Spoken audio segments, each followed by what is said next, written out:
What's up, guys? We got a game with the black pieces. He goes 1e4. We go 1d6. We're up against Nabila. That name is kind of familiar. Maybe we played them. 1205, but provisional. So maybe like a 300 actually. So they go knight f3 and bishop c5. Yeah, definitely a 300. We bring out our knight because we want to play the PIRC. But then they bring out their bishop like this. We're just going to go c6, help control of the center, and hit the bishop with tempo. Free move. Love free moves. Okay, so the bishop goes back to an unorthodox square blocking the d pawn. Generally, this is not advised as it makes it harder for the bishop to come out. But it does defend the pawn, so you gotta do what you gotta do, right? So I'm gonna go e5, finishing my pawn structure, and now unlocking my pieces to develop. He goes knight g5. What does this threaten? It puts a little pressure on my light squares on my position, but it doesn't actually threaten anything. It's extremely premature and doesn't coordinate with any other pieces. So the simple h6. Sorry, guy. Thanks for another free move, right? H6 is useful. It controls the square for the pieces. Potential lift for the king. And he went back. I got it for free because now I get to go again. Very useful free move. c6 also useful free move. My turn. Develop our dark square bishop to its only available square and prepare castling. Simple, straightforward. White castles. What does this threaten? Nothing. We castle. Okay, we're ready to bring our minor pieces out. Finish our development. White's gonna have a harder time developing because this bishop is unsure where it's going. So he develops his knight. What does this threaten? Nothing, because of our earlier free move controls those squares, so his knight's out of luck. We are going to develop our knight towards the center to the natural d7 square. This threatens a potential knight c5, which hits the bishop and would awkwardly double his pawns if I'm allowed to take.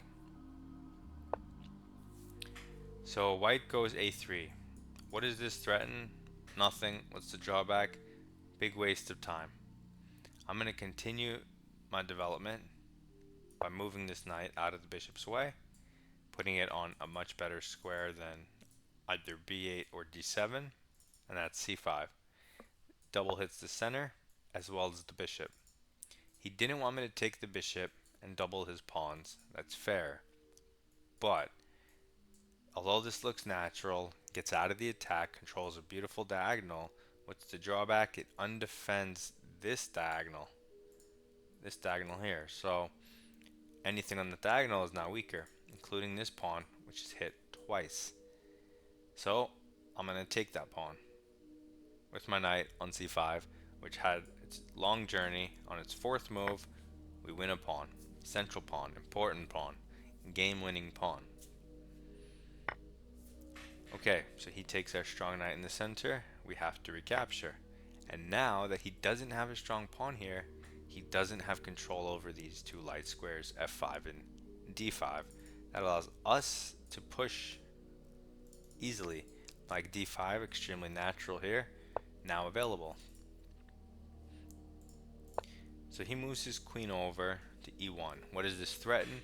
It threatens our knight. What's the drawback? He's not developing his minor pieces. He's not connecting his rooks. And this is an easily defended threat. Of course, we can go d5, hit the bishop. We can go f5. They're both good looking moves, let's say. I'm just gonna go d5. He could go back here, and he's double hitting two things. What are you gonna do though? I couldn't resist playing d5. So he goes back to this diagonal. What does this threaten? Nothing. The drawback, his bishop's staring into a pawn chain, so it doesn't make as much sense.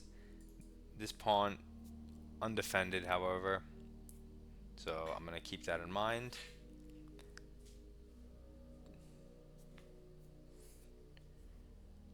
What do I want to do about this?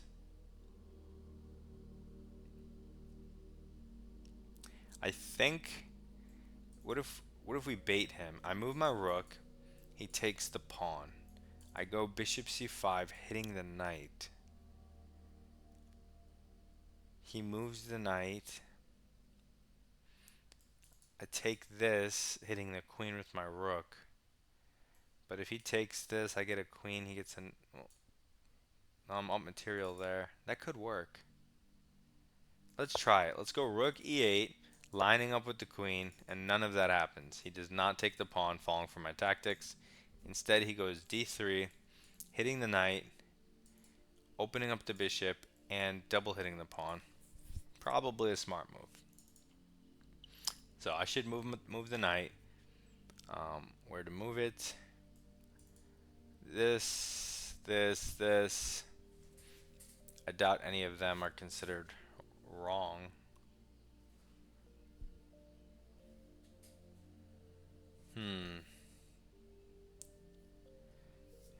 And now I don't have the tactic, and he's going to take my central pawn.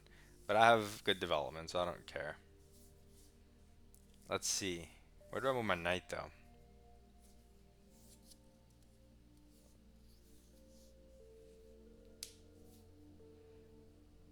They all look pretty good.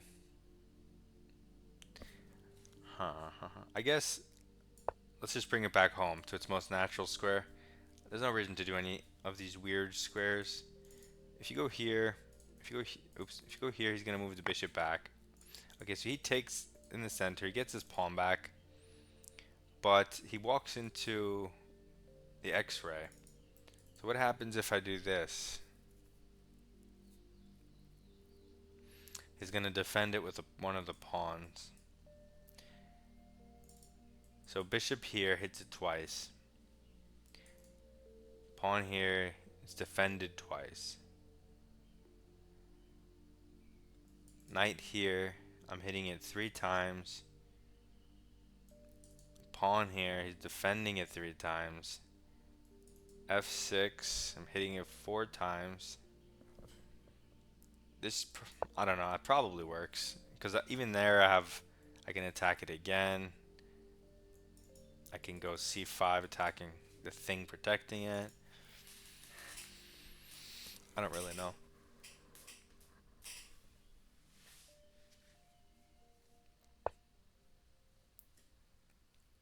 But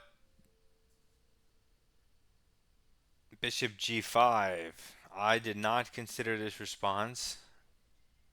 Our opponent found a move we did not find. What does this threaten? Nothing?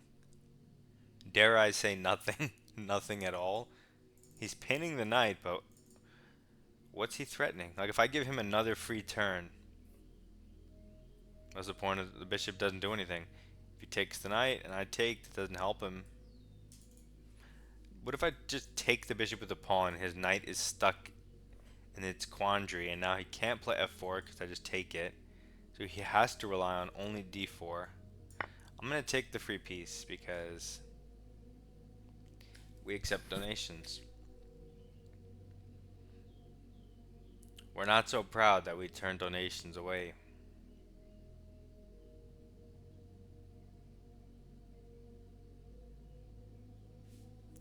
Resign?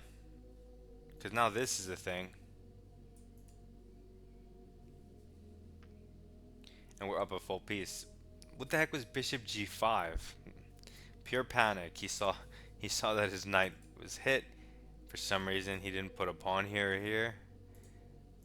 And he panicked and just gave a bishop away. And now he's like, oh, maybe I shouldn't have done that. Yeah, probably not.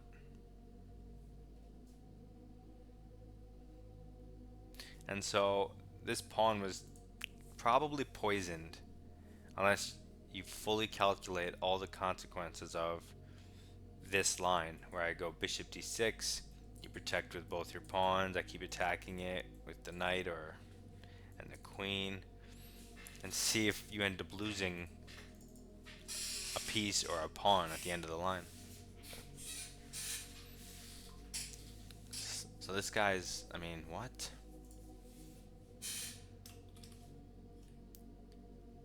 I just wrote GG.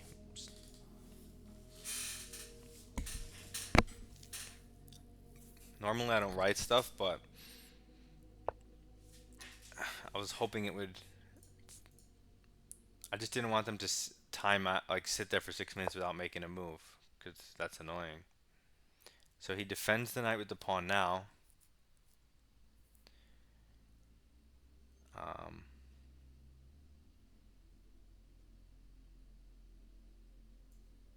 but we're gonna do what we said and move our knight and attack it one more time.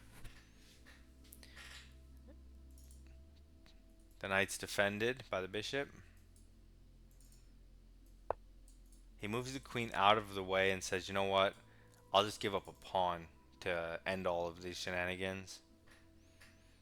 If this pawn wasn't here, I would try to move my queen here and come in for an attack, but it is there. So in light of that, I'll take the knight and I'll pick up the pawn. And he has no knight here, which means no defender of the king side. He goes c3, but I wasn't even looking at this side of the board, so I didn't even notice that his pawn was hanging, that he just tried to protect. So I'm gonna do a funny looking move, and that move is g4. It opens up the queen. It also stops his queen from coming in, and is defended by the bishop. So it's actually a pretty stifling move. So he tries to open that up. The downside is it weakens the dark squares. And I think I'm going to go here with my queen anyway. Then he could push past.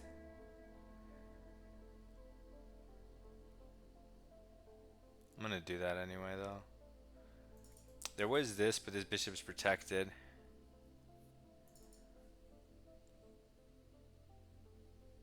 And if I take and he takes,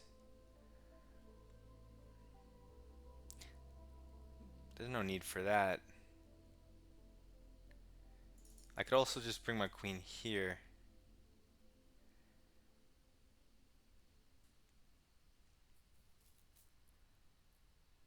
Nah, let's do it. Let's bring it here. Let him push. If he wants to push, that's fine. He still can't bring his pieces in if he pushes. I just have to move my bishop to a different diagonal. Or go g5. I feel like by leaving this pawn here, he's very stifled. So if he pushes past it, then it'll still be there. That would be very annoying for him. Because it's defended by this bishop, that's why.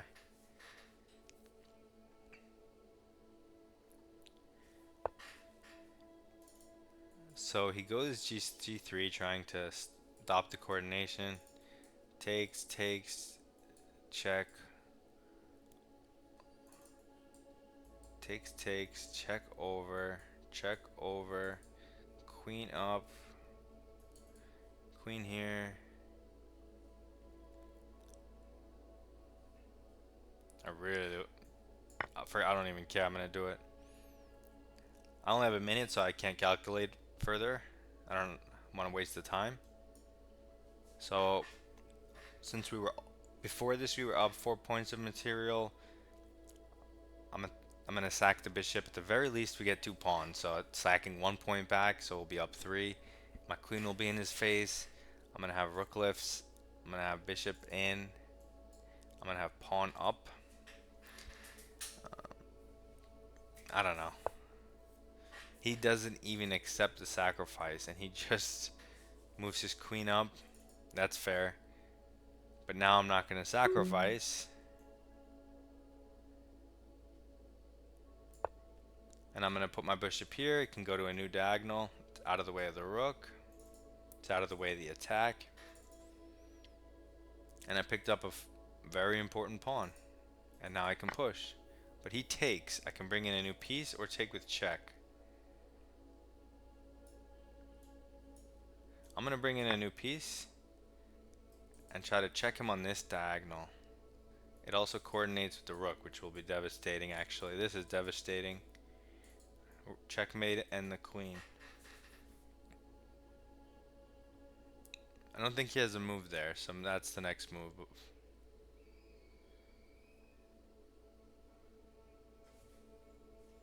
There's also, okay, so he avoids it like this. He offers a queen trade. I'm running out of time. Whatever, no time to think. So let's just take it. Am I? What's going on here? I have 30 seconds.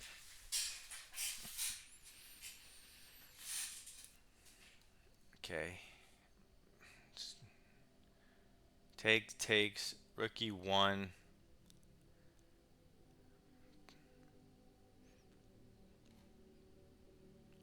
Bishop F3. Oh, he stopped it. I'm just gonna bring it back. Bring it here. Give the check. Rook over. Pre-move some checks.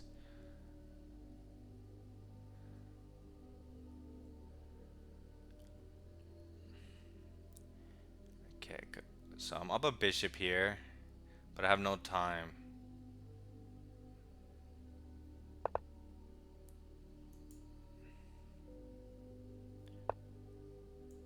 Let's bring the rook in and the king up. Let's bring the king up and deliver some checks because his king is in a weird mating net. Let's give the check. Forces the king here. Check.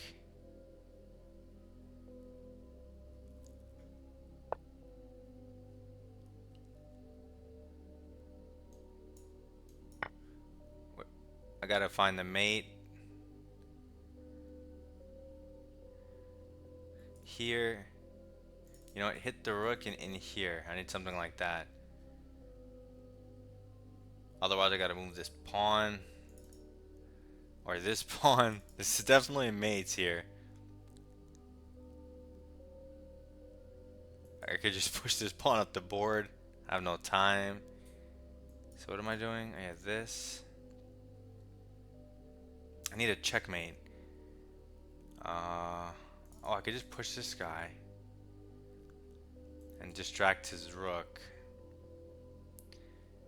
If his rook moves, just give it a checkmate. Otherwise, I can distract the rook. And if his bishop goes behind, that's not good actually.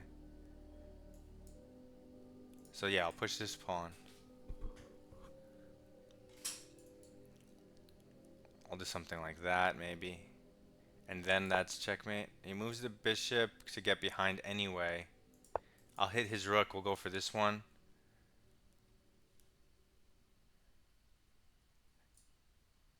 Oh, he can't even stop. He can't stop the checkmate without giving the rook and going for this.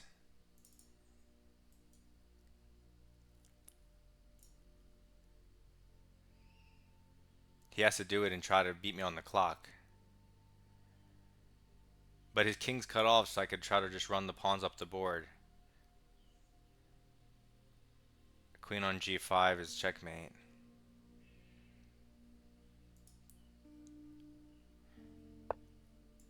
So he goes for it. Maybe he's gonna go bishop here. I'm gonna let him. I'll let him do it and take back this way.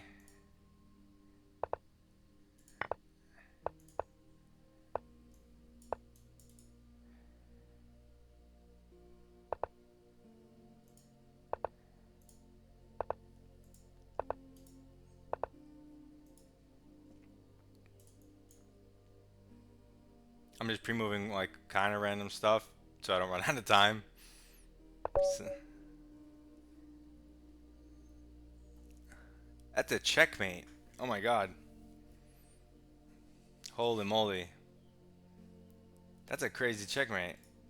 It looks like the queen is here and it looks like nothing's in its way, but it actually has nowhere to go. Oh man, that's pretty good. Well, we got some games.